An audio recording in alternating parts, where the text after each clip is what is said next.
Hi hello friends, എല്ലാ കൂട്ടുകാർക്കും സാന്ത്വന സീരിയലിൽ ഇനി വരാൻ പോകുന്ന ഒരു അടിപൊളി എപ്പിസോഡിന്റെ റിവ്യൂയിലേക്ക് തന്നെ സ്വാഗതം കേട്ടോ. ചാനൽ ആദ്യമായിട്ടാണ് കാണുന്നുണ്ടെങ്കിൽ ഒന്ന് സബ്സ്ക്രൈബ് ചെയ്ത് ലൈക്ക് ചെയ്ത് സപ്പോർട്ട് ചെയ്യാൻ വേണ്ടി മറക്കല്ലേ. അങ്ങനെ നമ്മുടെ അനു ആണെന്നുണ്ടെങ്കിൽ പെട്ടെന്നാണ് തന്റെ തീരുമാനങ്ങൾ മാറ്റിയത് കേട്ടോ. കാരണം അലോകിനെ വെറുതെ വിടണോന്ന് കോടതിയിൽ പറയാണ് അനു. അവനിപ്പോ ഒരാളെ കോടതി ശിക്ഷിക്കണം എന്തിനാണ്? അയാള് ആ തെറ്റ് മനസ്സിലാക്കാനും ഇനി ആ തെറ്റ് ആവർത്തിക്കാതിരിക്കാനല്ലേ. അവൻ ഇനി ആവർത്തിക്കില്ലെന്ന് പറഞ്ഞല്ലോ. ഇനി ആ തെറ്റ് ശിക്ഷ ഇനി കൊടുക്കേണ്ട ആവശ്യമില്ല. കാരണം അവൻ ഇനി ആ തെറ്റ് ആവർത്തിക്കില്ലെന്നും ഇനി ഇതുപോലെ ഉണ്ടാവില്ലെന്നും പറഞ്ഞ സ്ഥിതിക്ക് ഈ കേസ് പിൻവലിക്കാമെന്ന് അനു തന്നെയായിട്ട് കോടതിയിൽ പറയാണ്. അതുകൊണ്ട് തന്നെ ജഡ്ജി ആ തീരുമാനത്തിലേക്ക് എത്താണ്. ശരി, ഇപ്പോ പുള്ളിക്കാരത്ത് തന്നെ പറഞ്ഞ സ്ഥിതിക്ക് ഇനിയിപ്പോ കേസ് ആർക്ക് വേണ്ടിട്ടാ വാദിക്കണത്? അപ്പൊ ഈ കേസ് എന്നാ ശരി, ഈ കേസ് നിർത്തി വെച്ചിരിക്കുന്നു, അലോകിനെ വെറുതെ വിട്ടിരിക്കുന്നു എന്നൊക്കെ പറഞ്ഞിട്ട് നമ്മുടെ കോടതി വിധി പറയണം. അപ്പൊ അനു പുറത്തേക്ക് ഇറങ്ങുമ്പോഴേക്കും ആര്യനും വക്കീലൊക്കെ നല്ലതായിട്ട് വഴക്ക് പറഞ്ഞിട്ട് വക്കീല് ചോദിക്കണ്ടേ, എന്തിനാ മോളെ നീ ഇങ്ങനെ ചെയ്തത്? പുഷ്പം പോലെ ജയിക്കേണ്ട കേസായിരുന്നു മോൾ. അവസാന നിമിഷം ഇങ്ങനെ തകർക്കാനായിട്ടാണെങ്കിൽ എന്നോട് നേരത്തെ ഒരു വാക്ക് പറഞ്ഞുകൂടായിരുന്നോ? ഇതൊരുമാതിരി ആളെ വടിയാക്കണ പോലെ ആയി മോളെ. ഇത് ശരിയായില്ലോ ബാലേട്ടാ, ഇതൊട്ടും ശരിയായില്ലോ എന്ന് പറഞ്ഞിട്ട് വക്കീൽ ആകെ പിണങ്ങി അവിടെ നിന്ന് പോവാട്ടോ. ആരിനും പറയണ്ട്, എന്നാലും അനു നീ ഇങ്ങനെ ചെയ്യരുതായിരുന്നു. എത്ര കഷ്ടപ്പെട്ടാണ് ഈ കേസ് ഇവിടം വരെ എത്തിച്ചത്. നമ്മൾ ജയിക്കാൻ വേണ്ടി പോകുന്ന സമയത്താണ് നീ പെട്ടെന്ന് തട്ടുമാറ്റിയത്. നിന്നോട് ആര് പറഞ്ഞിട്ടാണ്? ആ അലോകിനെ പേടിച്ചിട്ടാണോ നീ പെട്ടെന്ന് വാക്ക് മാറ്റിയതെന്ന് ചോദിക്കുകയാണ്. അപ്പൊ അനു പറയണ്ടേ, എന്റെ അടുത്ത് ഇപ്പൊ ഒന്നും ചോദിക്കല്ലേ അച്ഛ, ഞാൻ ചെയ്ത തെറ്റാന്ന് അച്ഛന് തോന്നുന്നുണ്ടോ? അച്ഛൻ എന്നോട് പറഞ്ഞില്ലേ ഞാൻ ചെയ്ത എന്ത് കാര്യത്തിനും അച്ഛനൊരു കൂടെ നിൽക്കാന്ന് അച്ഛാ. എനിക്കിപ്പൊ തോന്നുന്നു ഇതാണ് ശരിയെന്ന്. അതുകൊണ്ട് അച്ഛൻ ഞാനത് ചെയ്തത്. സാരമില്ല, മോളുടെ തീരുമാനമാണ്. മറ്റുള്ളവർ പ്രഷർ ചെയ്യിപ്പിക്കേണ്ട കാര്യമില്ലല്ലോ. അവൾക്ക് അങ്ങനെ തോന്നിയെങ്കിൽ അവൾ അങ്ങനെ ചെയ്തോട്ടെ, കുഴപ്പമില്ല. ഇനിയിപ്പോ ഇതിന്റെ പേരിൽ അനുവിന് ആരും വഴക്ക് പറയണ്ട എന്ന് ബാലനും പറയുന്നുണ്ട്. ശേഷം അവര് നേരെ പോണത് ദേവമംഗലത്തേക്ക് പോവാണ്. അവിടെ പോകുമ്പോ മിത്രയും മീനാക്ഷിയൊക്കെ ഇങ്ങനെ ചോദിക്കണ്ടേ എന്തായി കോടതിയിൽ എന്നൊക്കെ ചോദിക്കുമ്പോ ആര്യം പറയണ്ടേ, എന്താവാനാണ്? അനു വാക്ക് മാറ്റി. അനു പറഞ്ഞു അലോകിനെ ശിക്ഷിക്കണ്ട, വെറുതെ വിടാനായിട്ട് പറഞ്ഞു. അതുകൊണ്ട് അവനെ വെറുതെ വിട്ടു കോടതി എന്ന് പറയാണ്. ഇപ്പൊ തന്നെ അവൻ അവിടേക്ക് വരും, കൃഷ്ണമംഗലത്തേക്ക്. മോളെ അനു നീ നോക്കിക്കോ, അവൻ അവന്റെ സ്വഭാവം ഒരിക്കലും മാറ്റാൻ വേണ്ടി പോകുന്നില്ല. അവൻ 10 മടങ്ങ് ശക്തിയോടെ വരും. അവനെ കോടതിയിൽ കാണിച്ചതൊക്കെ വെറും അഭിനയമാണ്. എന്തെങ്കിലും ആവട്ടെ ആര്യേട്ടാ, കഴിഞ്ഞത് കഴിഞ്ഞു, ഇനി കേസും ഇതായിട്ട് പോവണ്ടല്ലോ എന്ന് പറഞ്ഞിട്ട് അനു അകത്തേക്ക് കയറി പോവാണ്. അപ്പൊ ആ ബാലൻ ഗോമതിനെ വിളിച്ചുകൊണ്ട് അകത്തേക്ക് പോകുന്നുണ്ട്. എന്നിട്ട് ഗോമതിട്ട് പറയുന്നുണ്ട്, തനിക്ക് തൃപ്തിയായല്ലോ, സമാധാനായല്ലോ? അതിന് ഞാൻ എന്ത് ചെയ്തു ബാലേട്ടാ? താനൊന്നും ചെയ്യണ്ട, താൻ പറഞ്ഞതൊക്കെ നമ്മുടെ മോള് കേട്ട് കാണും. അതുകൊണ്ട് തന്നെ അവള് പെട്ടെന്ന് വാക്ക് മാറ്റിയത്. തന്നെ കൊണ്ടുവന്നാണ് ഏറ്റവും വലിയ അബദ്ധം. ഞാൻ പറഞ്ഞതാണ് താൻ വരണ്ടാന്ന്. എനിക്കറിയായിരുന്നു ഇങ്ങനെ എന്തെങ്കിലുമൊക്കെ അവിടെ സംഭവിക്കുമെന്ന്. ബാലേട്ട, അതിന് ഞാൻ അവളുടെ അടുത്തൊന്നും പറഞ്ഞില്ല. താൻ പറയണ്ട. തന്റെ മുഖവ്യത്യാസവും തന്റെ സംസാര രീതിയെ കണ്ട മനസ്സിലാക്കാനുള്ള പ്രായമായി നമ്മുടെ മോൾക്ക്. മിക്കവാറും അവള് മിക്കവാറും കേട്ട് കാണുമായിരിക്കും താൻ തന്റെ അമ്മയുടെ സംസാരിക്കുന്നതും താൻ ഇന്ന് കോടതിയിൽ വെച്ച് എന്നോട് സംസാരിച്ചതൊക്കെ അവള് കേട്ട് കാണും. അത് തന്നെയാണ് അവള് പെട്ടെന്ന് വാക്ക് മാറ്റിയത്. എന്തായാലും തന്റെ ആഗ്രഹം നടന്നല്ലോ, തന്റെ ചേട്ടന്റെ മകനെ വെറുതെ വിട്ടല്ലോ, സമാധാനായില്ലേ? ഇതുപോലെ എല്ലാ കുടുംബക്കാരും ആലോചിച്ച നമ്മുടെ നാട്ടിലെ കുറ്റകൃത്യങ്ങൾ കൂടി വരേ ഉള്ളൂ. അത് താൻ ആലോചിച്ചോ എന്ന് പറഞ്ഞിട്ട് ബാലയും അവിടെ നിന്ന് അങ്ങ് പോവാണ്. ഗോമതി ആണെങ്കിൽ ഷോ എന്തൊരു അവസ്ഥയായിരുന്നൊക്കെ പറഞ്ഞിട്ട് പെറുപെറുത്തോണ്ട് അവിടെ ഇരിക്കുന്നുണ്ട് കേട്ടോ. അങ്ങനെ നമ്മുടെ അലോക് തിരിച്ച് കൃഷ്ണമംഗലത്തിലേക്ക് വരുന്നുണ്ട്. കൃഷ്ണമംഗലത്തിൽ എത്തിയ അലോകാണെന്നുണ്ടെങ്കിലോ നമ്മുടെ അച്യുതൻ പറയണ്ട, മോനെ നീ കോടതിയിൽ അഭിനയിച്ചത് സൂപ്പർ ആയടാ, എന്തൊക്കെ പോലെ അടിപൊളി. നിന്റെ അഭിനയം കണ്ടിട്ട് അനു പെട്ടെന്ന് വാക്ക് മാറ്റിയത്. രാജശ്രീ ചോദിക്കുന്നുണ്ട് കേട്ടോ, എന്ത് അനുശ്രീ വാക്ക് മാറ്റിയെന്നു? അതേന്നെ, അവൾക്ക് കേസും വാക്കാണെന്ന് വേണ്ടെന്ന് പറഞ്ഞാൽ അവള് കേസ് ഒഴിഞ്ഞോ എന്ന് പറയണം. അതിന് കാരണക്കാരൻ നമ്മുടെ മോനാ. കോടതിയിൽ പ്രതിക്കൂട്ടി നിന്നപ്പോ ഇവന്റെ ഒരു വർത്താനം, അനു പറഞ്ഞതൊക്കെ സത്യമാണ്, അനു നീ എന്നോട് ക്ഷമിക്കണോന്ന്.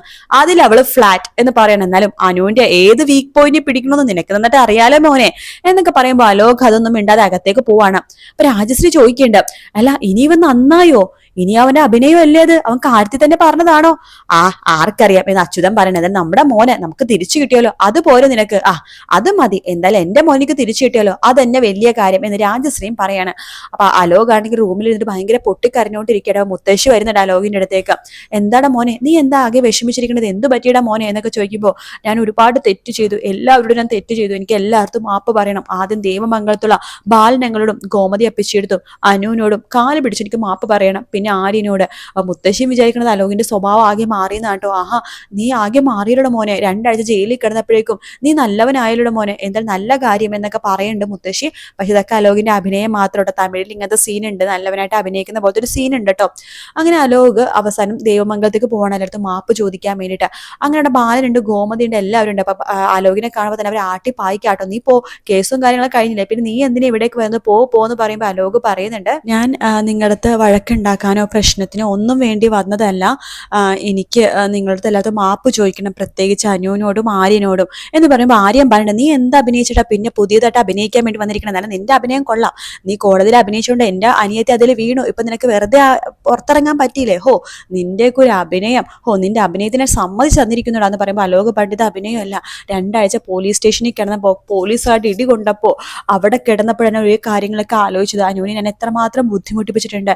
എന്തൊക്കെ പറഞ്ഞാൽ നിങ്ങൾ എൻ്റെ സഹോദരന്മാരാണ്, ഇവിടെ ഉള്ളത് എൻ്റെ അപ്പച്ചിയാണ്, ഗോപാലൻ ഞങ്ങൾ എൻ്റെ അങ്കിളാണ്, ഞാൻ ഒരുപാട് തെറ്റ് ചെയ്തു, ദേവി എടുത്തെടുത്ത് എല്ലാവർക്കും ഞാൻ തെറ്റ് ചെയ്തു, മീനാക്ഷി എടുത്തെടുത്ത് എല്ലാവരും എനിക്ക് മാപ്പ് തരണം എന്നൊക്കെ പറയാണ്. അപ്പൊ അലോകിന്റെ മാറ്റം കാണുമ്പോഴേക്കും ഗോമതിക്ക് ഭയങ്കര ഇതാട്ടോ, അയ്യോ പാവം അവൻ നന്നായി എന്ന് പറയുമ്പോൾ ബാലൻ പെണ്ണ നിനക്ക് നാണമില്ല ഇങ്ങനെ പറയാൻ, അവന്റെ അഭിനയമാണ് അത് എന്നൊക്കെ പറഞ്ഞിട്ട് ബാലന്റെ വഴിക്ക് പോകണം. ആരും അലോക് പറയണ കേൾക്കുന്നില്ല. പക്ഷെ അനു ഇങ്ങനെ ശ്രദ്ധിക്കണൊക്കെ ഉണ്ട്. അപ്പൊ അനുവിന്റെ അടുത്ത് പറഞ്ഞ, മനു ഞാൻ നിന്റെ കാല് പിടിക്കാനു, നീ എന്നോട് മാപ്പാക്കണോ എന്ന് പറയുമ്പോൾ, ഞാൻ നിന്റെ അടുത്ത് എന്തിനാ മാപ്പാക്കണത്, കഴിഞ്ഞത് കഴിഞ്ഞു, നീ പോവാൻ നോക്ക് എന്ന് അലോകിനോട് പറയണം. പിന്നെ അവിടെ നിന്ന് അങ്ങോട്ട് പിന്നെ അലോകിന്റെ പശ്ചാത്താപത്തിന്റെ മുഖമാട്ടോ കാണാൻ വേണ്ടി പോണത്. അലോക് നേരെ ഗോമതി സ്റ്റോഴ്സിലേക്ക് പോവാ, ബാലനോട് മാപ്പ് പറയാ, ബാലനെ കണ്ട് വഴിയരികെ വെച്ച് കണ്ട് സംസാരിക്കുക, അങ്ങനത്തെ കുറെ കാര്യങ്ങളൊക്കെ ചെയ്യാണ്. അപ്പൊ മറ്റുള്ളവർ പോലും തെറ്റിദ്ധരിച്ചു പോവാണ് അലോക് നല്ലവനായോന്ന്. അത് വേറൊന്നിനുമല്ല, അലോകിന് വേറൊന്നുമല്ല, എല്ലാവരുടെയും വിശ്വാസം പിടിച്ചു പറ്റി നല്ല ഒരു 1.5 പണി എല്ലാവർക്കും കൊടുക്കാനായിട്ടാണ് അലോക് ഈ കാണിച്ചു കൂട്ടുന്നത് കേട്ടോ. പക്ഷെ അത് ആര്യനെ നന്നായിട്ട് അറിയാം. മറ്റുള്ളവരൊക്കെ ചെറിയ രീതിയിൽ വിശ്വസിക്കുന്നുണ്ടെങ്കിലും ആര്യൻ മാത്രം വിശ്വസിക്കില്ല. ആര്യൻ പറയും അവൻ എന്തോ വലിയ പണി വെച്ചിട്ടുണ്ട്, അത് നമ്മുടെ കുടുംബത്തിൽ കയറി പറ്റാൻ വേണ്ടിയാണ് അവൻ ഇതൊക്കെ കാണിച്ചു കൂട്ടണമെന്ന് ആര്യൻ കറക്റ്റ് ആയിട്ട് പറയും. അത് തന്നെയാണ് അലോകിന്റെ ഉദ്ദേശം കേട്ടോ. അപ്പൊ ആ ഒരു ഭാഗം നമ്മൾ ഇനി കാണാൻ പോകുന്നുണ്ട്. അതിന് പുറമെ നമ്മുടെ ദേവിയുടെ വീട്ടുകാരുടെ ആ സത്യാവസ്ഥ ആനന്ദ് തുറന്നു പറയാണ്. ദേവിയുടെ വീട്ടുകാർക്ക് ഒന്നുമില്ലെന്നും ദരിദ്രവാസികളാണെന്നും കള്ളവും ചതിയും മാത്രം അവരുടെ കയ്യിലുള്ളൂ എന്നും, പിന്നെ ദേവി 10ാം ക്ലാസ് തോറ്റതാണെന്നും തന്നെക്കാളും 2 വയസ്സ് മൂത്താണെന്നും ഒക്കെയുള്ള കാര്യങ്ങളൊക്കെ പറയണം. അപ്പൊ ഇത് പറയുമ്പോഴേക്കും ഇവരാരും വിശ്വസിക്കില്ല കേട്ടോ. അപ്പൊ പറയും, ഗോമതിയൊക്കെ മുഖത്തേക്കിട്ട് അടിക്കുകയാണ് ആനന്ദിന്റെ, നീ എന്ത് അസംബന്ധോടെ പറയണത്, നീ എന്ത് വൃത്തികേടെ പടതേ, വെറുതെ മോളെ കുറിച്ച് അനാവശ്യം പറയലേട്ടെ എന്ന് പറയുമ്പോഴേക്കും, ഞാൻ പറഞ്ഞത് അനാവശ്യമാണെന്ന് നിങ്ങൾ തന്നെ ചോദിച്ചു നോക്കുമെന്ന് പറയുമ്പോൾ ദേവി ഒന്നും മിണ്ടുന്നില്ല, വേഗാകത്ത് കയറി കരയാണ് ചെയ്യണത്. അതിനുശേഷമാണ് ആനന്ദ് പറയണത് ഈ ഗോമതി സ്റ്റോഴ്സിലെ പണം മോഷ്ടിച്ചത് ഉദയഭാനു ആണെന്ന് പറയാണ്.